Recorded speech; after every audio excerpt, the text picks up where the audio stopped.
Hello everyone! আজকে ছিল আমার একটা শ্যুট। তো সকাল স্টুডিওতে গিয়ে ঢং করতে শুরু করে দিয়েছি আয়নার সামনে। ভেবেছিলাম ভিডিওটা রাস্তা থেকে নেওয়া শুরু করব বাট ভুলে গেছি। এরপর গিয়েই বসে পড়লাম চুলটাকে পরাতে।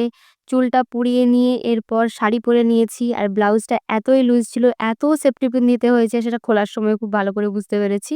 তো এরপর আটা ময়দা লাগাকে मैं रेडी हो गई কিন্তু আটা ময়দা লাগানোর সময় ভিডিও নিতে পারিনি গরিব হওয়ার কারণে গাইস। কারণ আমার নিজের ভিডিও আমি নিজেই করি। আমার কোনো ভিডিওগ্রাফার বন্ধু নেই। সেভাবে আয়নার সামনে ঢং করে নিজে ভিডিও করেই আমাকে কাজ চালাতে হচ্ছে।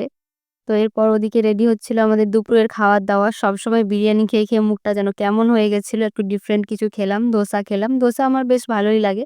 তো দুপুরের লাঞ্চটা করে চুটকি মেরে আমার লিপস্টিক আর কলকা হয়ে গেল। একদম চুটকি মেরে হয়নি। আমারও ঘাড় ব্যথা হয়ে গেছে আর উনারও কোমর ব্যথা হয়ে গেছে। ঠিক আছে? আয়নার সামনে একটু ঢং করে নিচ্ছিলাম যেমন নেসেসারি সব মডেলরাই করে। তো আমাকেও করতে হতো।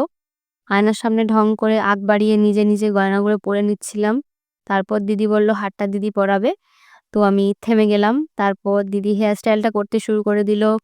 আর গেস হোয়াট? আমার পছন্দের জুঁই ফুল লাগাচ্ছিল। সত্যি অনেকের হয়তো গোলাপ পছন্দ হতে পারে। বাট আমার পার্সোনালি জুঁই ফুল পছন্দ। আমি যদি কখনো বিয়ে করি তো এভাবে জুঁই ফুলই লাগাবো মাথায়। পুরো লুকটা আয়নার সামনে তোমাদের একবার সামনে থেকেও দেখিয়ে দিচ্ছি কেমন লাগছে অবশ্যই বলো। আর স্যুটের বিটিএস আমি নিতে পারিনি due to the same reason কারণ আমি গরিব। তো বাড়ি আসতে অনেকটা দেরি হয়ে গেছিল। তাড়াহুড়ো করে এসেছি তাই প্যাকআপের আর কোনো ভিডিও নেওয়া হয়নি। তাই বাড়ি এসে আয়নার সামনে একটু ঢং করে তোমাদের বাই বলে দিচ্ছি গাইস বাই। ওকে?